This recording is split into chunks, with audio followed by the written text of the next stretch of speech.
Welcome to Unsportsmanlike Conduct. I'm Tommy Morris. He's Trevor Brew. The NBA All-Star break is upon us, and the Basketball Association has added a new contest. It's a fashion show. Trev, are you excited about this?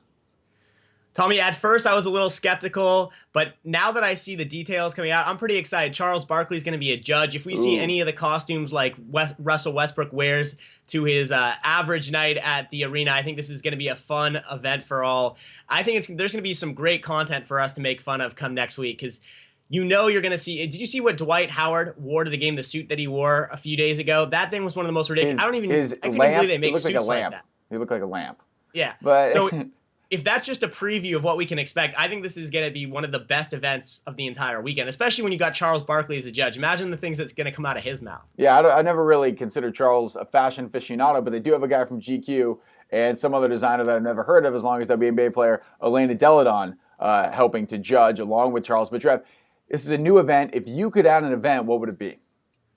Well, I'm a big fan of the NBA adding this event, and on that note, I think they need to be more creative as, you know, some of the events have gotten kind of boring over the years. A lot of the big players pull out of the dunk contest, so why not add some events that can really excite the fans? How about one-on-one? Players get to pick who they want to go up against. You know, Dirk Nowitzki, or it wasn't Dirk Nowitzki, it was Kevin Durant had recently said, you know, if anyone wants his all-star spot, they can play me for it. So why not have a one-on-one event where Steph Curry can go up against LeBron James? We can have bigs go up against each other and have it for charity. You know, have each player pick a charity that they want to represent and have a lot of money on the line going to that charity, and then have it like Rucker Park where you bring in all the kids from the charity and line them along the sidelines so you get the crowd noise, you get that outdoor basketball feel to it. So you want this event outdoors? Outdoors would be great, but if they were worried about the conditions, you could have it inside. But I think you might get better ratings than the actual All-Star game if you started getting some one-on-one. Imagine Durant and LeBron going one-on-one to 11. I think you'd have the best ratings of the entire weekend. Maybe. Something that I would do, I don't know if this counts as adding, I would add a new rule in the All-Star weekend that Kevin Harden is not allowed anywhere near the city where the All-Star weekend is. I'm sick of seeing him.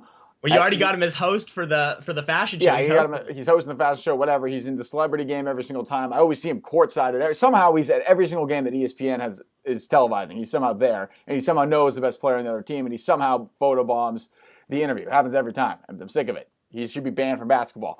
But if I had to add an event, talking about Charles Barkley, talking a little bit of junk about analytics, I want to see the GMs square off in a multiplication test speed contest. Ooh, I like it, Tommy. Kind of in what's the Fat Camp movie? Heavyweights. You know how they have that the decathlon at the end, the educational test of wits. Yes. Have that for general managers, right? Yes, you have kind of like the Wonderlic of general managers. No, not even. It's just speed math test. 12 times 8, Tommy. What do we got? 96, sorry. 96, there we go. Another thing I was going to say I mix those before we get out of here, the only thing I think worse than having Kevin Hart visible all weekend is if you had Avery Johnson and Kevin Hart in the same room having a conversation. Those two people, just the pitch of their voices. Oh, man.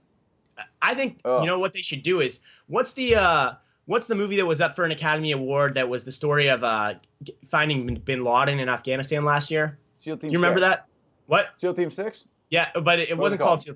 I'm forgetting the name offhand right now. Me too. But in the beginning of the movie, they're torturing this guy to some heavy metal music. And I think the only thing that could be worse than that is hearing Avery Johnson's voice, maybe parlayed with some Kevin Hart here and there screeching on a soundtrack on a loop. That's what we should do. We should send Kevin Hart overseas to hang out with the prisoners and just have him talk. Just have them talk to them. That is suddenly they're revealing everything we need. You know, you don't need to torture. You just have Kevin Hart dancing around, jumping around in a room. Oh my gosh, that is the worst torture. I think you had to deal with Kevin Hart for more than 2 hours in a room with you. I think you would divulge all your secrets. I believe so. Well, that's gonna do it for us on Sportsmanlike Conduct. I'm excited for next week when we can review some of the best outfits from NBA All-Star Weekend. For Tommy Morris, I'm Trevor Brew. See you next week. Bye, Kevin Hart.